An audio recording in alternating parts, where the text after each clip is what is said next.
ng pagpapatawad at pag-ibig mo sa amin.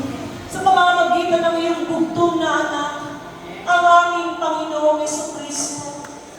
Pinasumo mo sa amin ang iyong dakilang pagpapatawad. Nilinis mo kami ng banal na dugo ng aming Panginoong Jesus.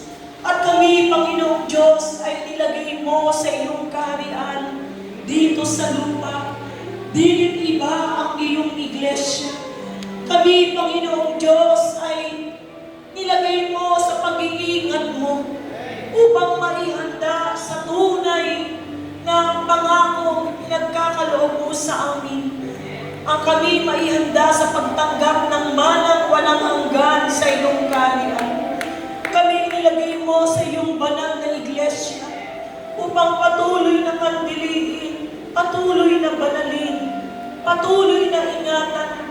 Salamat sa iyong pagmamalasakit sa aming mga kaluluwa.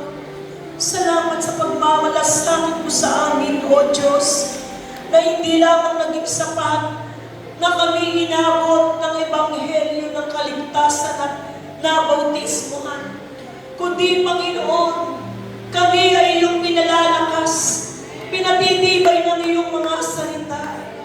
Inaalagaan mo kami, Panginoong Diyos, sa iyong tahanan, dilit iba sa iyong iglesia, bilang iyong mga anak na inaring ganap.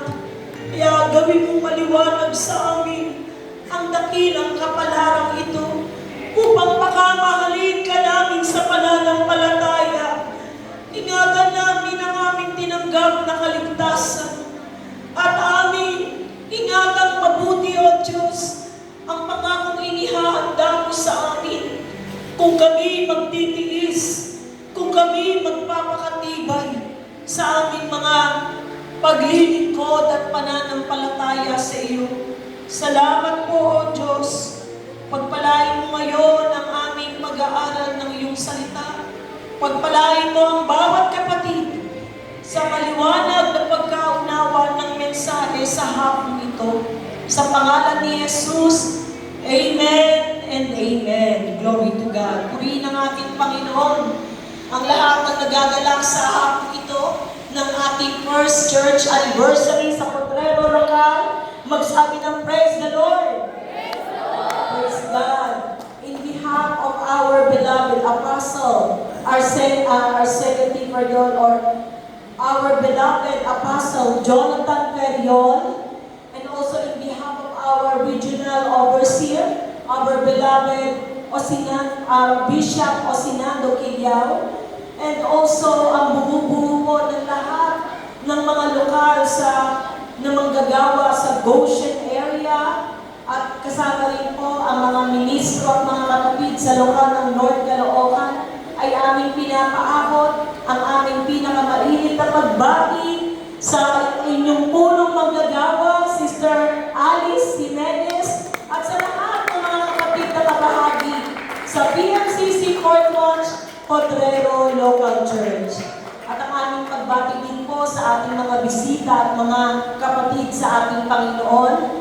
At nagagalak po tayo sapagkat tayo pinaghanda ng Diyos sa isang napakagandang damo upang ang Diyos ay ating luwalhatihin sa unang taon na ito ng pagkakatag ng Iglesia ng Panginoon dito sa Potrero, Malabon.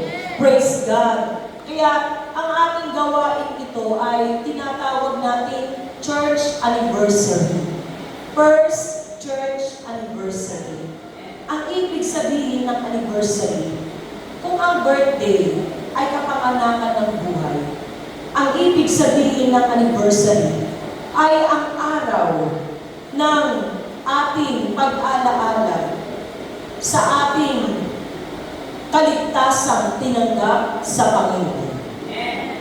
Ang araw o ang panahon na ating inaalala na nadala ang ebanghelyo ng kaharian ng Diyos dito sa lokal ng Potrero. Purihin ang Panginoon. Mga kapatid, ang kalooban ng Diyos, mga kapatid, ang lahat ng mga tao ay mga ligtas. Kaya si Kristo ay ibinigay upang ang tao ay magkaroon ng katubusan at kapatawaran sa pamamagitan ng ating Panginoon, Jesucristo. At ito ay pinangyayari ng Diyos sa pamamagitan ng pangangaral ng mabuting balita ng pagliligtas ng ating Panginoon at ng pagpapatawad. At nagpapasalamat tayo kung paano nilayon niya sa aklat ng Mateo 28, talatang 19, kung paano nilayon niya daang-libong taon na ang nagdaan, na ang lahat ng tao ay mga ligtas at maging mga alagad sa buong sanglibutan. Imagine, from the time that Christ came to earth, ang kanyang layunin na isagawa ang misyon ng Ama sa langit, ang kaligtasan ng buong sanglibutan. Bakit? Dahil sa kasalanan, tayo nahiwalay sa Diyos. Walang pangako, walang relasyon, walang kaugnayan sa Diyos. At bunga nito, alam niyo kung anong ibig sabihin pagka ang tao hiwalay sa Diyos dahil sa pagkahulog sa kasalanan, sa pagsuway ng mga unang taong nilikha na si Eva at si Adan. Dahil dito, pumasok sa atin ang sumpa at parusa. Tayo bilang mga nagkasala, hiwalay sa Panginoon, walang tipan, walang kaugnayan, at ang wakas natin, ang sabi sa Roma 3:23, kapahamakan at kamatayan doon sa apoy ng impyerno. Ganyan kahalaga ang kaligtasan.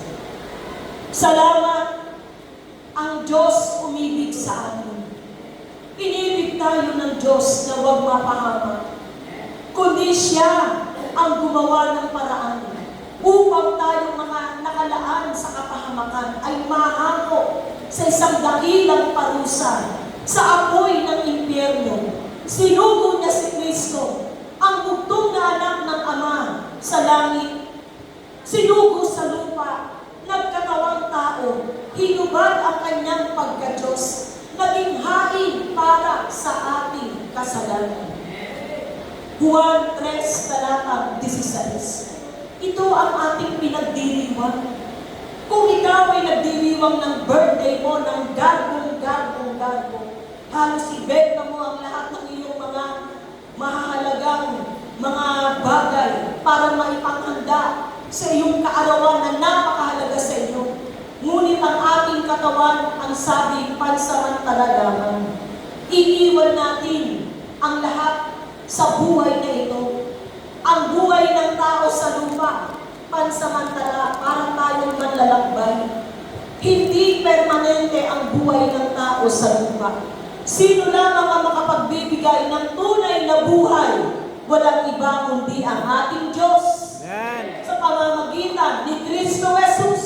Lord. Sa pagpapatawad na ginagawad ni Kristo na ipinagkaloob sa atin dun sa krus ng Kalbaryo. Dun natin tinatamo ang tunay at permanenteng buhay na mula sa ating Panginoon.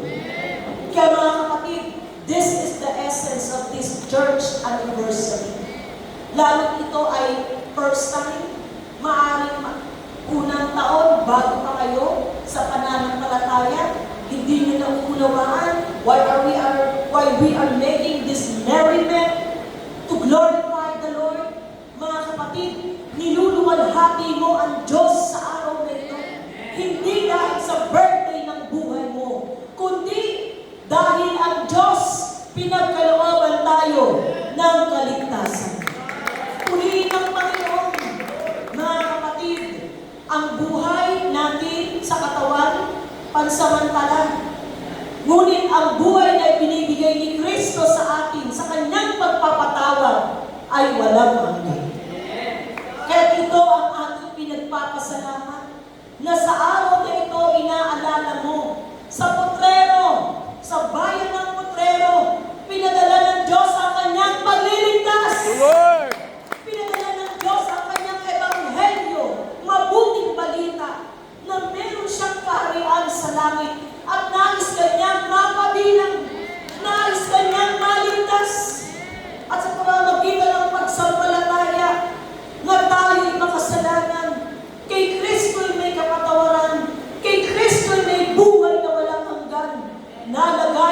pangalan sa aklat ng buhay. Glory to God. Kaya mga kapatid, ang pagsampalataya mo kay Kristo 1 year ago sa mga kapatid na ngayon ay kabahagi sa Potrero lokal. Mga kapatid, maaari o yung iba nalipat galing sa ibang lokal.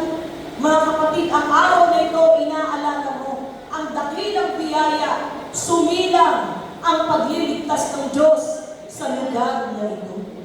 At hindi lamang ipinangaral ang kanyang pagliligtas at ang kanyang pagpapatawad.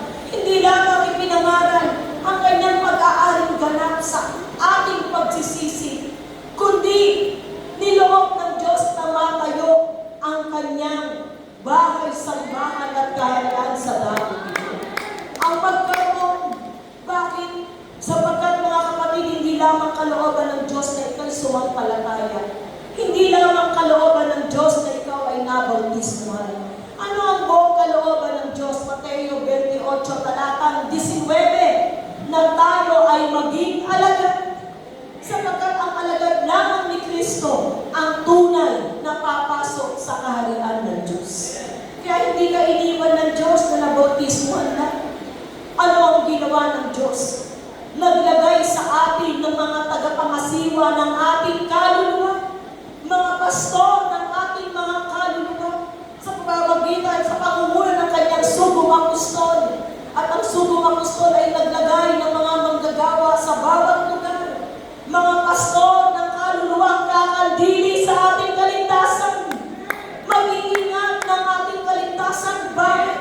Sapagkat bagaman tayo nabautismuhan, bagaman tayo ay nakasampalataya, ngunit ang kaaway ng Diyos ang dyablo, pilit kang ibabalik sa pagkalubalog sa kasalanan. Ayaw ng dyablo na ang tao maglingkod sa Diyos. Ayaw ng tao na ang dyablo ay mapunta sa kaharian ng Diyos. Kaya sa unang Pedro 5:8, ano ang sabi? Na mayroong dyablo na umiikot, gumagala, naghahanap ng masisila. Kaya mga kapatid, kung minsan bakit tayo nabautismuhan na, nakasampalataya na, nilinis ka na ng Diyos, ikaw ay pinatawad na, ngunit magtataka ka, bakit ang kasalanan pilit ka pa rin tinutokso? Sapagkat may kaaway ang Diyos. Sino? Ang dyablo. Unang Pedro 5, talatang 8, na pilit tayong ipapanumbalik sa ating mga kasalanan. Pilit kang ibig na ikaw ay mauwi sa kapahamakan ng parusa at kayo'y maging mapagpigil, kayo'y maging mapagpuyat. Ang inyong kalaban ng dyablo naggalit ng iyong umuungan, gumagala, humahanap ng masisilangan. Ganyan ang kaaway ng Diyos. Tayo lahat, nahugasan na, ligtas ka na, pero may kaaway ang Diyos, pilit kang ibabalik sa kasalanan at doon sa apoy ng parusa. Ngunit salamat, ang Diyos nilagay tayo sa kanyang iglesia. The Lord. What is the church? Ano ang iglesia? Ito ang tahanan ng Diyos. At dahil tahanan ng Diyos, dito, mga kapatid, ang buong pag-iingat ng Diyos, mararanasan mo. Purihin ang ating Panginoon. Kaya mga kapatid, pinagdiriwang natin ang pagkatayo ng kaharian ng Diyos, ng iglesia ng Panginoon dito sa Potrero. Sapagkat ang ibig sabihin ng iglesia, tahanan ng Diyos. Kung saan ang tahanan ng Diyos, hindi lamang tayo nagwakas sa bautismo. Inuwi ka sa tahanan ng Diyos. Nilagay ka sa iglesia ng Panginoon. Dinagdag tayo sa kalimunan ng mga banal.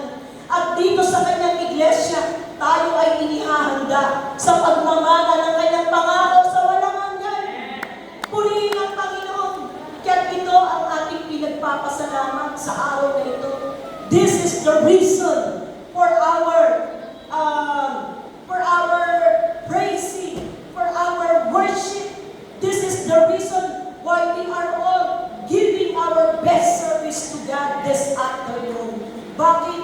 Ang ating taos-pusong pagkilala sa kabutihan ng ating Panginoon. Glory to God. Kaya ang church, mga kapatid, ay napakalaki ng ng bahagi sa ating paglilingkod. Dito ka aalagaan. Naririto ang mga pastor ng ating kaluluwa na Diyos mismo ang naglagay. Kaya mga kapatid, sa ating unang taon na ito ng anniversary, ano ang tinuturo sa atin ng mga sugo ng Diyos? Sila rin ang nagbigay sa atin ng ating mga paksa na ating dapat panghawakan sa Diyos, enrich the apostolic legacy. Panghawakan mo, pagtibahin mo. Ikaw ay magpakatatag sa mga apostol ng pananampalataya sa Diyos. Bakit? Sapagkat ang pananampalataya ang tunay nating kayamanan. Ang ating pagsampalataya nagbunga sa iyo ng kaligtasan. Kaligtasan saan? Mula sa parusa ng ating mga kasalanan. This is the importance of having faith. Mga kapatid, hinako ka ng Panginoon sa isang dakilang parusa. Dapat ikaw ay mabubulit sa walang hanggang apoy doon sa impyerno. Pero sa biyaya ng Diyos, nang tayo sumampalataya kay Kristo, pinatawad tayo ng Panginoon. Praise the Lord! At tayo inilaan na para sa Kanyang pangako sa buhay na walang hanggan sa Kanyang kaya. Purihin ng Panginoon.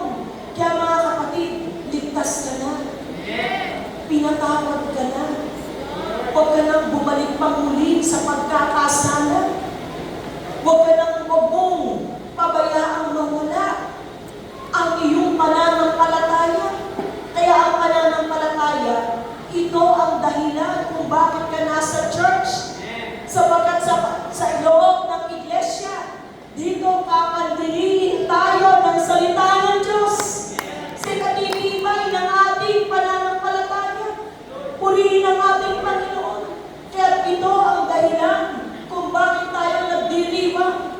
Tayo inilagay ng Diyos sa kanyang iglesia. Tayo nagpapasalamat, hindi ka iniwan ng parang sanggol na walang tirahan. Tingnan mo, may mga magulang, pagkapanganak ng sanggol, tinatapon. Diba? Yung iba pinapaampon. Gayon ang mga tao na kung tayo ay wala sa Panginoon para kang sanggol na tinapon para mapahama. Pero tayo nang mabautismuhan, nang tayo ay sumampalataya sa pagpapatawad ng Panginoon, sa kainuwi ng Diyos, inilagay ka sa kanyang iglesia. Ang kanyang tahanan dito sa lupa.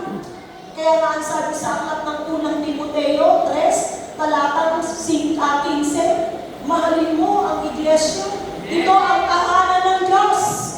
Ito ang karya ng Diyos sa lupa.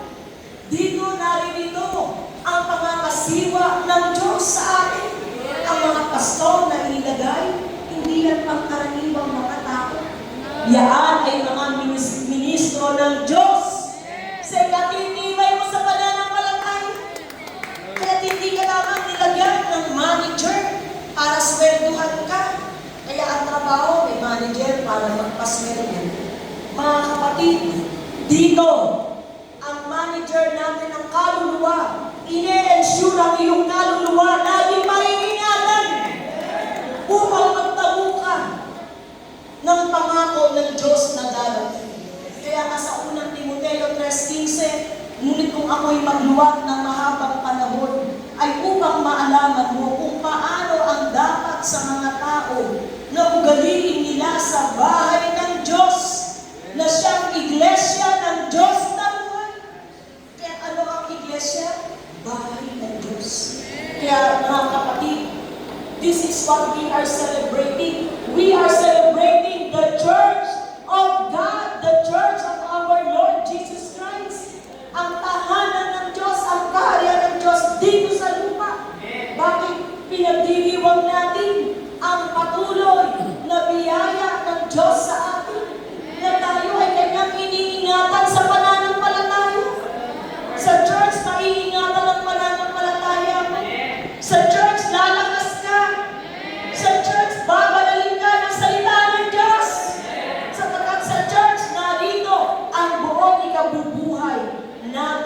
sa pananampalataya. Kaya ang church, bakit itinayo ng Panginoon? Upang ingatan ang ating pananampalataya. Kaya pag kayong hihiwalay sa Panginoon, paano kang hindi hihiwalay sa Diyos? Huwag kang aalis ng church. Habang nasa church ka, naiingatan mo ang iyong kaligtasan. Pag wala ka sa church, ang dyablo, dadagilin ka. Ibabalik ka, ilulubalin ka ulit sa bisyo, sa kasalanan, sa kasinungalingan, sa iba't ibang mga daya. Ilulubalin ka ulit hanggang ilayo ang puso mo sa Panginoon, hanggang ayaw ka ng pagsimbahin, hanggang ayaw ka ng padaluhin. Bakit? Alam ng dyablo, pagka nasa church ka, lalakas ka. Ngunit anong sabi? Labanan mo, matibay ng pananampalataya. Amen. Purihin ang ating Panginoon, so love the church. Mahalin mo ang iglesia. Amen. Si Kristo ang nagtayo. Amen. Bakit mo dapat mahalin ang iglesia? Sapagkat si Kristo ang nagtayo. Matthew 16:18. Itatayo mo ang iglesia at hindi magnanaig ang Hades. Ano ang Hades? Ang dyablo. Pagka ikaw ay nanatili sa church, sa iglesia ng Panginoon, mga kapatid, maiingatan kang matibay sa pananampalataya. Purihin ang ating Panginoon. Kaya mga kapatid, love the church. Say, I love the church. I love the church. I love the church. I love you, Jesus. I love you, Jesus. I love the church. I love the church. The church is my refuge. The church is my fortress. Church. Kaya ang iglesia bilang bahay ng Panginoon, tulad sa loob na matibay. Dumarating ang kaaway, ngunit sa iglesia, pumoprotektahan ka ng Panginoon. Kaya mga kapatid, yan ang ating pagyayamanin, enrich. Pagyamanin mo ang iyong pananampalatayang tinanggap sa Diyos sa pamamagitan ng kanyang mga apostol. Kaya mga kapatid, kung walang pananampalataya, hindi tayo maaaring maging kalugod-lugod sa Diyos. Kung hindi ka sumampalataya, kung hindi ka na hugasan sa kasalanan, hindi kailanman tayo magiging kalugod-lugod. Sapagkat ang tao hindi nahugasan sa kasalanan, mananatiling marumi sa harapan ng Diyos. Ngunit salamat, tayo ay tinulungan ng Diyos. Pinadala sa atin ang ebanghelyo ng kaligtasan. At nang tayo makasampalataya, nilagay tayo sa kanyang iglesia. Purihin ng Panginoon, kaya ang iglesia dako ng kaligtasan. Kaya nga ang sabi ng 15 ng unang Korinto, walang kabuluhan ang iyong pagsampalataya pag hindi ka manatili sa salita ng Diyos. Nasaan ang salita ng Diyos? Nasa church. Bakit nasa iglesia? Sapagkat sa iglesia, dito nilagay ng Diyos ang kanyang tagapagturo. Ngayon mga kapatid, anong uring pananampalataya ang dapat mong pagyamanin? Anong uring pananampalataya ang dapat mong pagtibayin? Enrich. Anong uring pananampalataya? Maka-apostol na pananampalataya. Bakit? Sapagkat, tandaan nyo, si Kristo nung nagkatawang tao, ano ang kanyang unang hinirang ng mga alagad? Na tagapangaral ng kanyang kaharian, apostol. Amen. Mateo 10, humirang siya ng 12 apostol. Bakit apostol? At nagpapatuloy ang kanyang paghirang, ang kanyang pagtawag ng mga apostol. Sapagkat ang apostol, tagapangasiwa ng pananampalataya. Amen. Bakit apostol? Sapagkat mismo si Kristo, apostol. Hebreo 3, talatang 1. Kaya naliliwanagan niyo ba? Kaya binubutil ko sa inyo why we are celebrating the church. Why we are celebrating our anniversary. We are celebrating the church of Christ. Na nung tayo'y sumampalataya, nilagay ka sa tahanan ng Diyos. Amen. Nilagay ka sa pangangasiwa ng mga sugo ng Diyos. Kaya anong pananampalataya ang iyong iingatan? Una, pananampalatayang tama. Ang Ano ang tamang pananampalataya? Roma 10:17, ang nangangaral ng salita ng Diyos, mga sinugo ng Diyos sa pangunguna ng apostol. Kaya anong uri ang iyong pananampalatayang pagtitibayin? What kind of faith are you going to enrich? What kind of faith are you going to strengthen, to deepen? Pananampalatayang turo ng mga apostol. Roma 10, talatang 17. Bakit? Sapagkat mga apostol lamang ang binigyan ng karapatan na mangaral ng salita ng Diyos. Amen. Sugo, apostol sa bagong tipan, pagka hindi sugo ng Diyos, kasinungalingan ang ituturo sa iyong pananampalataya din puno. Kaya may mga pananampalataya, ang mga leader nila, grabe, yung mga members, sino mo yung leader ng pananampalataya, maninigarilyo, pagkatapos tatawag ng member, gagawing aspre yung kamay, ilalagay yung abo ng sigarilyo. Mga kapatid, ang Diyos ay banal. Ang Diyos ay hindi masusumpungan sa mga kalikuan. Kaya may mga pananampalataya ang ituturo sa atin. Pagsamba sa Diyos-Diyosan, pagsamba sa mga rebulto, pagsamba na si Kristo hindi Diyos kundi tao-tao lang. Mga kapatid, bakit sila nagkakamali bagamat nagdadala rin ng pananampalataya? Pero mali, lumayo ka sa ganyan. Hindi yan totoo. Kung meron kang dapat pagyamanin, pananampalatayang turo ng mga sugo ng Diyos. Amen. Praise the Lord. Ang kanyang apostol. Isa lang ang pangahawakan mo. Roma 10:17. Saan ang gagaling ang pananampalataya? Sa pakikinig. Roma 10:15. Sino ang pakikinggan mo? Maliba isugo ng Diyos. At sino ang sugo ng Diyos? Unang Timoteo 2:7, sa bagong tipan, ang may aral ng katotohanan, mga apostol. Lord. Mga apostol. Amen. Sino ang may aral ng katotohanan? Pagdating sa pagtuturo ng pananampalataya sa ating panahon, mga Apostol. Apostol. yun ang dapat mong pagtibayin. Walang kabuluhan, 20 years, 50 years ka sa paglilingkod. Pero mali naman ang iyong sinasampalatayanan. Walang kabuluhan ng pananampalataya, hindi mula sa natutunan natin sa tunay na mga sugo. Kaya mga kapatid, ano ang dapat mong pagyamanin ng mananampalataya? Ano ang dapat nating pagtibayin pananampalataya? Pananampalatayang galing sa turo ng mga apostol. At salamat sa Pentecostal Missionary Church of Christ, Roymas! May buhay na apostol! Lord. Buhay na sugo! Amen. Bakit dapat buhay? Sige. Yung bang patay na presidente, makakapangasiwa ba ng bansa? Nung namatay pa ang mga presidente, bawa sila mong magsaysay, silat na presidente yan. Kaso nag-plane crash, namatay siya. Nanatili mo siya nangangasiwa ng ating bayan? Hindi! Kaya ang pagka-apostol, hindi yung tao.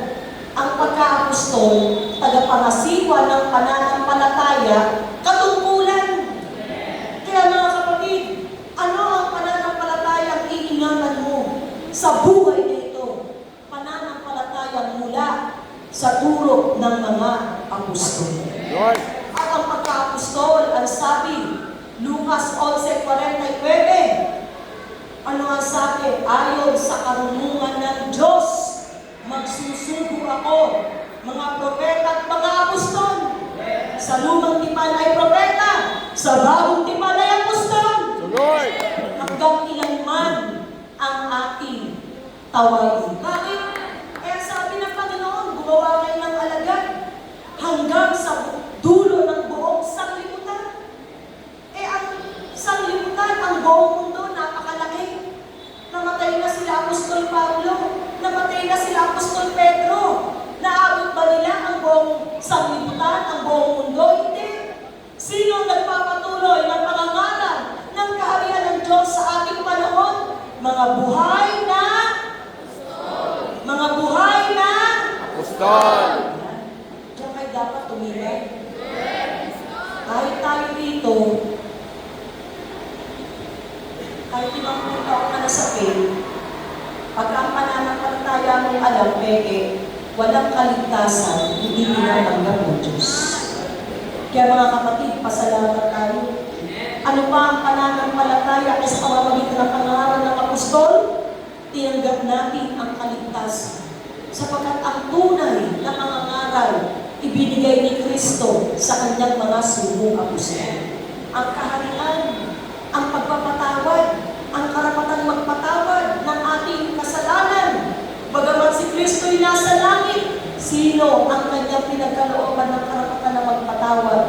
Ang kanyang mga subong apostol.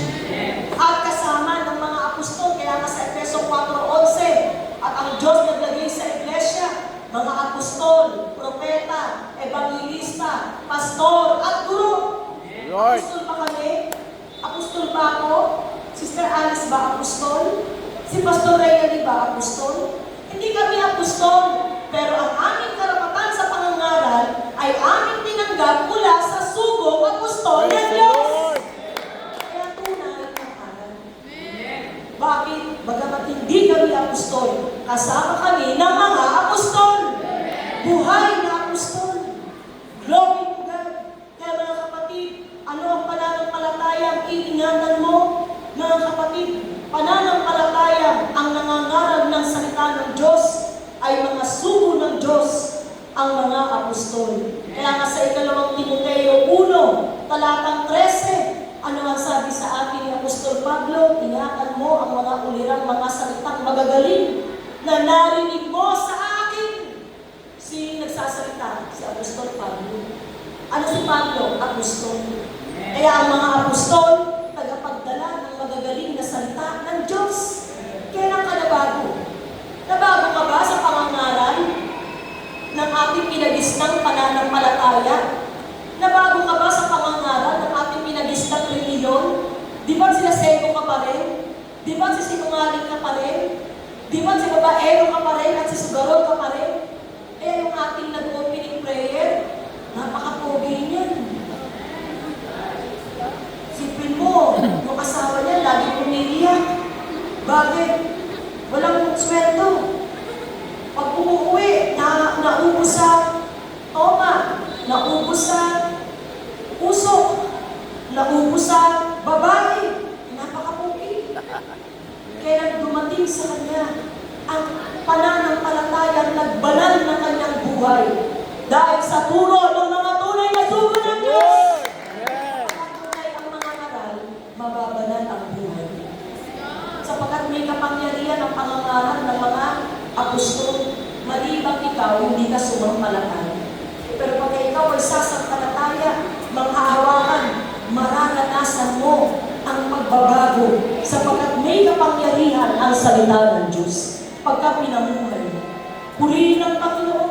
Kaya nga dito ang sabi ni Pablo, ingatan nyo ang ulirang salitang magagaling na narinig mo sa akin sa pananampalataya at pag-ibig na nasa kay Kristo Jesus. Sino nangangaral? Si Pablo. Ano si Pablo? Apostol. Glory to God. Kaya ano ang tunay na pananampalataya? What is the sound faith? Ang tunay na pananampalataya, tinuturo ng mga sugo ng Diyos. Kaya sila ay may dala ng tiyak na salita ng Diyos. Ikalawang Pedro 1, talatang 19, ang mga tunay na mga ngaral sa pangunguna ng mga apostol, dala ang tunay na salita ng Diyos. Kaya bakit hindi mo matanggihan? Sapagkat langit ng mga pangangaral nila, sumasa kanila ang kapangyarihan ng Espiritu ng Diyos. Kaya tila, di ba? Bakit parang minsan wala ka namang kinukwento kay pastor? Pero bakit sa mensahe ni pastor? Bakit ay parang nasusumbatan ka? Sapagkat ang tunay na mga ngaral ng Diyos, mga kapatid, tinutuwid ang buhay ng mga alagad. Lord. Sapagkat ang nais ng Diyos sa atin, hindi ka lang nabautismuhan. Inihahanda ka sa pagpasok makapasok ng kaharian ng Diyos. Kaya yung baptismo, first step lang. Ang nais ng Diyos, maging tunay kang alagad. Amen. Pag hindi ka naging alagad, hindi ka rin papasok. Mawawala ka rin. Kala mo umayaw ka. Kala mo ikaw ang umalis. Hindi. Ang Diyos inalis ka sapagkat ayaw mo magpakatapat sa Diyos. Kaya sa ganang atin, magpapakatapat tayo sa Diyos. Praise the Lord. Maging tapat na alagad. Say, tapat na alagad. Say, tapat na alagad. Amen. Ako'y magiging tapat na alagad ni Kristo. Amen. The Lord. Sabihin niyo, ako'y magiging tapat na alagad ni Kristo. Ako'y magiging tapat na alagad ni Kristo. Ang talagahan niya. Yan ang nais ng Diyos. Ang regalo natin sa Diyos. Hindi kailangan ng Diyos ang ating mga regalo. Siya may akin ng lahat. Pero ang tapat na paglilingkod, kinalulugdan ng Diyos. Ang tapat na pananampalataya, kinalulugdan ng Diyos. Ano pa ang pagyayamanin mo na pananampalataya? Hindi lamang pananampalataya ang tama na galing sa turo ng mga sugo ng Diyos, kundi pananampalataya, dalisan. Ano yung dalisan? Ibig sabihin ng dalisan, hindi ka naglilingkod dahil sa pagpapala lang. Ang tao minsan ganyan ang gusto sa reliyon. Bakit ka naglilingkod? Pengeng blessing, pengeng trabaho, pengeng pera, Lord, pengeng pagpapala, Lord. Ano yan? Social gospel. Hindi yan ang tunay na pananampalataya. Ang tunay na pananampalataya sa Diyos, paglilingkod sa Diyos. Amen. Ang tunay na pananampalataya sa iyo sa Diyos, palakihin ang kanyang iglesia. Palawakin ang kanyang kaharian sa lupa. Mag-akay ng maraming kaluluwa. Mag-akay ng maraming tao sasampalataya at magiging alagad para ang mga tao huwag mapahamak, kundi magsimagmana ng buhay na walang hanggan. Ang dalisan na pananampalataya. Kaya ang dalisan na pananampalataya, paglilingkod sa Diyos. Hindi ka naglilingkod dahil gusto mo pera. Yan ang malaking daya. Napunta tayo dun sa Fort Watch, may pakain. Kung walang pakain, ano ang pagkakilala mo? Ang tunay na pagkakilala sa church, dako na kung saan ito bilang kaharian ng Diyos, dito tuturuan kang maglingkod sa Diyos. Bakit ka tuturuan maglingkod sa Diyos? Kasi ang wakas ng ating paglilingkod ay makalangit na pangako ng Diyos. Alam niyo ba kung anong makalangit na pangako ng Diyos? Mamamangha ka, mamaya sasabihin ko sa iyo. Purihin ng Panginoon. Kaya mga kapatid, ano ang iingatan mo? Dalisay na pananampalataya. Pananampalataya ng handang maglingkod. Pananampalataya hindi dahil lamang sa kapakinabangan. Gusto mo ng trabaho, kaya simba ka ng simba. Nung hindi ka magkatrabaho, di na ako sisimba. Di naman ako binibigyan ng Diyos ng trabaho dyan. Maliyo. Kaya ka na dito sapagkat naglilingkod ka sa Diyos. Amen. Nais mong palakihin ang gawain ng Diyos sapagkat ang dulo ng iyong paglilingkod ay ang pagpapala manang walang hanggan. Purihin ng Panginoon, kaya ang pananampalatayang dalisay kahit sinusubo ka, nagtatapat ka sa Diyos. O, halimbawa, tulad ngayon, maaaring linggo, Monday to Saturday, may trabaho ka. Linggo nga lang ang pahinga. Pero ano ang utos ng Panginoon? 6 na araw, gagawa ka. Isang araw, ipaglilingkod mo sa Diyos. Sunday is Lord's Day. Kaya hindi ka lumiliban, wag kang a-absent sa worship. Bakit ka nagtatights? Bakit ka nag-o-offering? Natural, bumabakit tayo ng ilaw. Umuupa tayo ng bahay sa bahan. Bumibili tayo ng lupa para matayuan ng mga bahay sa bahan. Nag-construction tayo. Lahat yan mga paglilingkod sa Diyos. Yan ang tinatawag na dalisay na pananampalataya. Pinaglilingkuran mo ang Diyos sapagkat ang Diyos ay karapat-dapat ng ating paglilingkod. Lord. Pinalalaki mo ang kaharian ng Diyos. Kaya ito mga kapatid, bakit ka nagtitiis?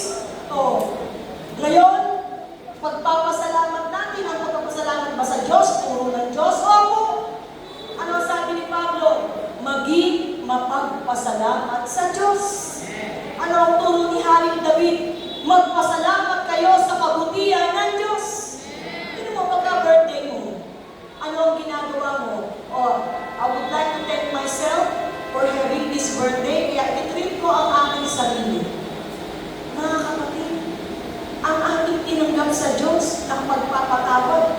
Diyos lamang ang makagagawa mo. Walang ibang makapagpapatawad sa iyo kundi ang Diyos lamang. Walang ibang makapagbibigay sa iyo ng pangako sa kanyang kaharian, ang Diyos lamang. Kaya ang Diyos hindi natin kinakilala ng ating mga tinatangkilik.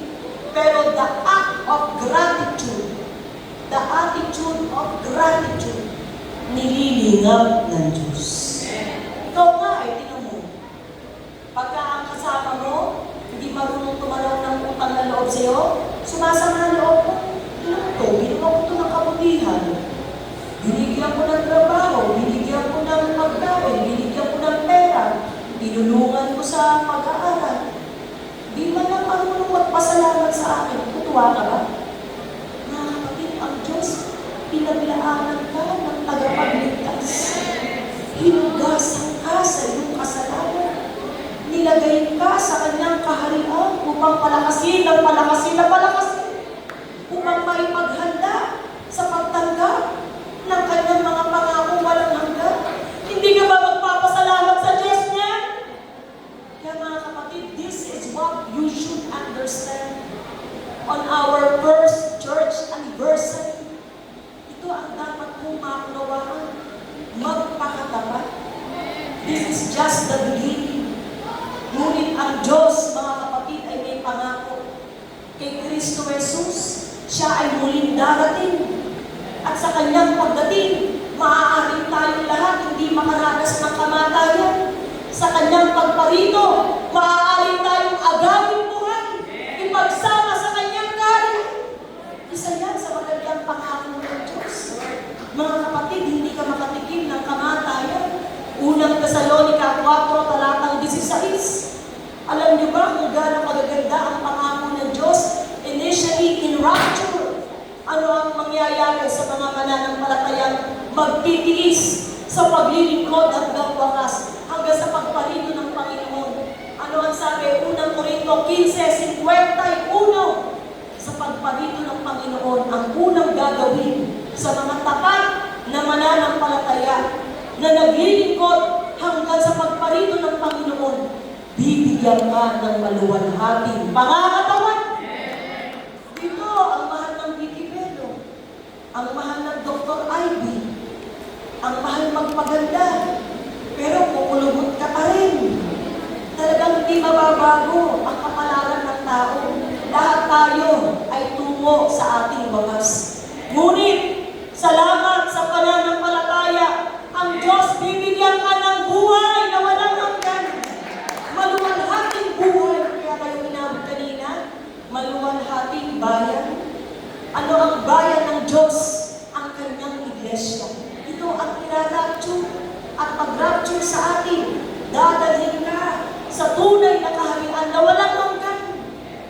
May buhay na walang hanggan, hindi tatanda, hindi magugutom, hindi na magkakasakit, hindi na mamamatay. Yan ang pangako sa mga tapat. Kaya magpakatapat tayo.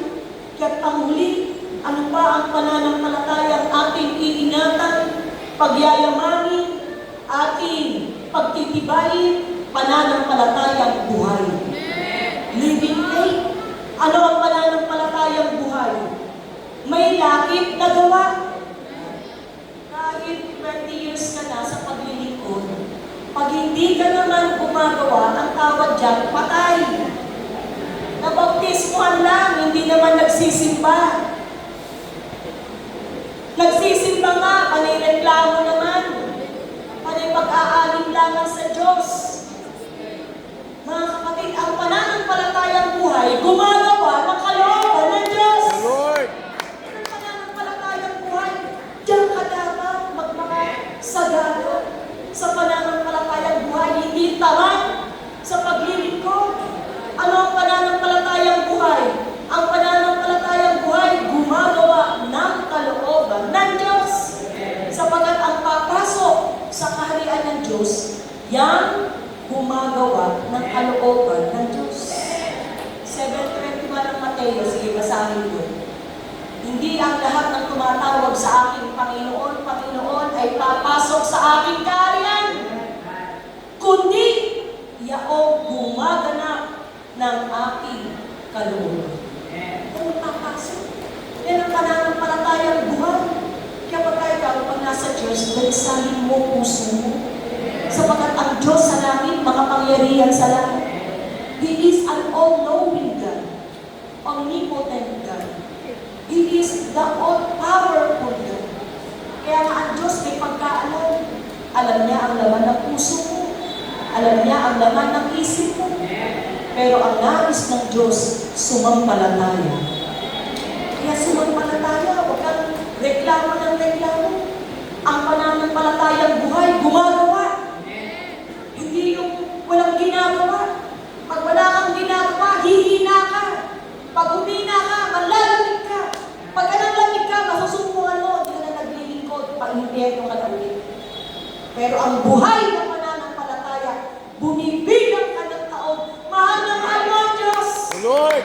Mahal na mahal mo ang Panginoon. Kaya sa gabi ito, mga kapatid, buhay ng pananampalataya, Santiago 2:17 hanggang 18. Pananampalataya may gawa. Pananampalataya may paglilingkod. Ano ang sabi sa atin dito? Gayon din naman ang pananampalataya na walang mga gawa ay patay sa kanyang sarili. Oo, sasabihin ng isang tao, ikaw ay mayroong pananampalataya at ako'y mayroong mga gawa. Ipakita mo sa akin ang iyong pananampalataya, hiwalay sa mga gawa. At ako sa pamamagitan ng aking mga gawa, ipapakita ko sa iyo ang aking pananampalataya. Kaya ang pananampalataya nilalugod ng Diyos, maraming gawa. O maaaring nagtataka ka. Bakit ito ay nabuo? Sapagkat may mga taong gumagawa ang pananampalataya. Kaya sa church, tulong-tulong tayo dapat.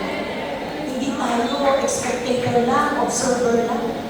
Tulong-tulong tayong tinataguyod ang kaharian ng Diyos sa buhay. Kaya mga kapatid, sa umagang ito, sa lahat ng ating napakinggan ito, be thankful to God. Isipin mo, tinuturuan ka ng Diyos, ingatan mo ang pananampalataya.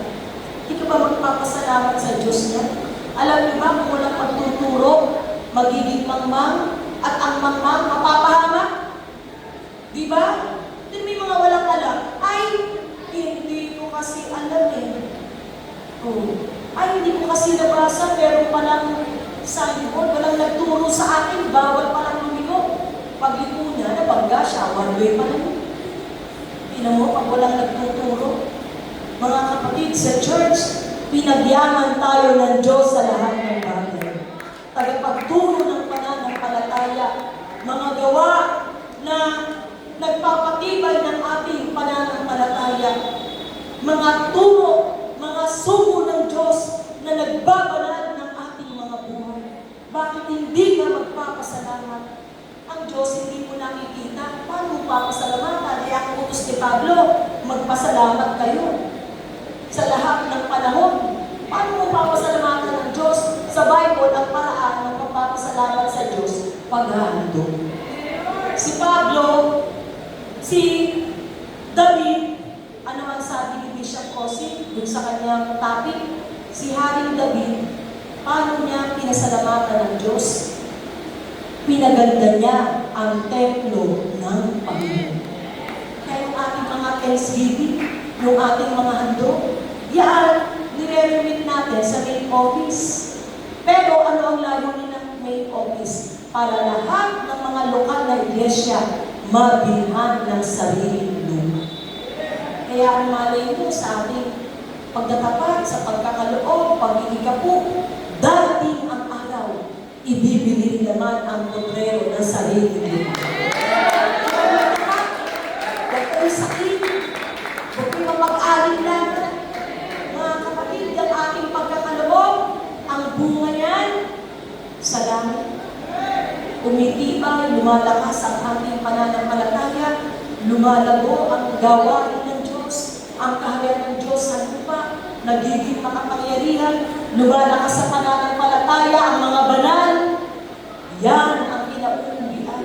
Kaya pagka ikaw ay mayroong pusong nagpapasalamat, hindi maaaring lumampas ang church anniversary na naghahandog sa Diyos. Kaya nga, panguli, ano ang dapat gawin sa kaarawan na ito ng pagkakatag ng kaharian ng Diyos ng kanyang iglesia dito sa lokal ng Potrero? Ano ngayon ang iyong pagtatalaga? Magpasalamat ka. Kaya ang pagpapasalamat, nagluluwalhati sa Diyos. Awit, chapter 50, verse 23, ang naghahandog ng haing pagpapasalamat, nagluluwalhati sa Diyos. Kaya mga unang alagad sa bagong tipan, yung iba sa kanila, binibenta ang ari-arian, nilalagay sa paanan ng mga apostol, ginagamit sa pagpapalawak, pagpapalaki ng misyon ng ating Panginoon. Kaya minsan may mga kapatid, nung ako ay sekretary pa ni Apostol, nung ako'y Bible student, sekretary ako ng mga nagdungan, merong kapatid, yung nanay ng isang pastor natin, tinawagan si Apostol, ito pong bahay ko, idodonate ko na po sa church para magamit sa gawain ng Diyos. Sige mo, magkano yung bahay? 1,000 lang ba? Alam mo ba kung magkano yung bahay? 3.5 million. 1994 pa. Sige yun, 3.5 million, 1994 pa. 2024 na ngayon. Isipin mo, 30 years na. Mga kapatid, kahit hindi lamang sa panahon ito tayo nagtatapat. Bakit lumaki ang Fort Watch? Bakit tayo ay nasa buong mundo na nakakabili ng mga lupain, ng mga building, maging sa iba't ibang mga bansa? Sapagkat ang mga alagad, tapat sa pagtataguy. Mga kaloob natin, ginagamit sa pagbili ng ari-arian ng church, hindi ng tao. Pero ang good man of the house, tumanda sa loob ng 50 taon, pinarami niya ng pinarami ang bahay-sambahan ng Panginoon. Ilang lokal na tayo ngayon? Ilang bahay-sambahan meron na tayo ngayon? Mahigit 1,000. Kaya mga kapatid, sa gabi ito, banalin ang puso. Dalisanin ang puso sa Panginoon. Saan ka magpapakatatag? Saan ka magpapakalakas sa pananampalataya? Anong ulit pananampalataya? Lakipan mo ng pag-ibig. Lakipan mo ng paglilingkod. Lakipan mo ng pagpapasalamat. Anong ulit pananampalataya? Ang lalakipan mo ng pag-ibig.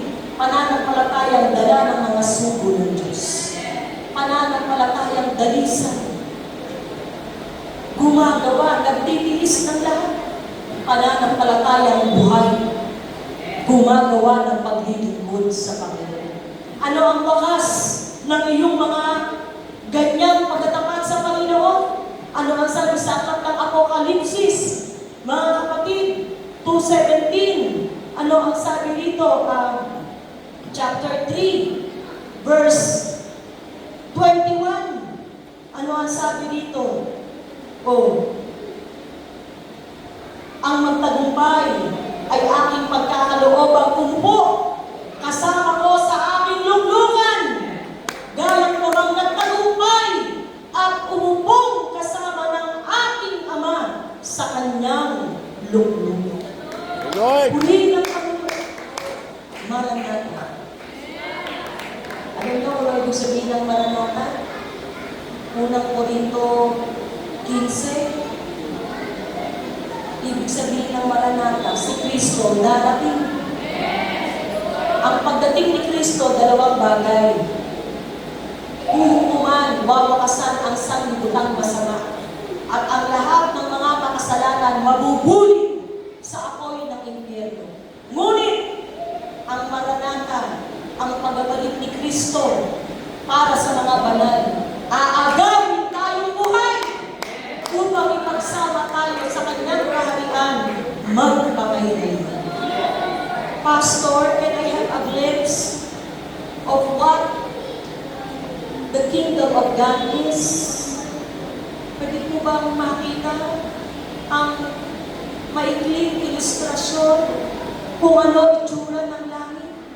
O pagsuot ka ng ginto, lumabas ka dyan, baka di ka makauwi ng buhay. Eh ang ginto sa lupa, ninanakaw. Anino sa lupa, hindi siya ng buhay. Alam niyo ba kung anong magdadalag sa atin ng Diyos na kanyang kaharian?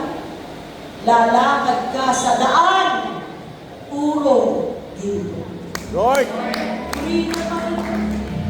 Kaya doon, wala nang hanap buhay. Bakit? Tayo, mabubuhay magpangailanman. Kasama ng Diyos. Hindi ka na maghahanap buhay. Hindi ka na magkakasakit. Hindi mo na kailangan ng gamot sa high blood, gamot sa bato, gamot sa puso. Bakit? Sapagkat sa kaharian ng Diyos, wala nang kamatayan. Hindi ka na maghahanap buhay. Bakit? Sa kaharian ng Diyos, wala nang gutom. Sa kaharian ng Diyos, kasama mo ang Panginoon, magpangailanman. Kaya sa gabing ito, sa hapon ito, salamat sa kabutihan ng Diyos. Sa ating unang taon, sana huwag ka lamang first anniversary. Sana hanggang sa rapture, kung abutin man ang 50th year, nalilito ka pa rin sa iglesia ng Panginoon. Buhay at dalisay ang Panginoon. Tayo kayo nilunod, magtatalaga sa Panginoon.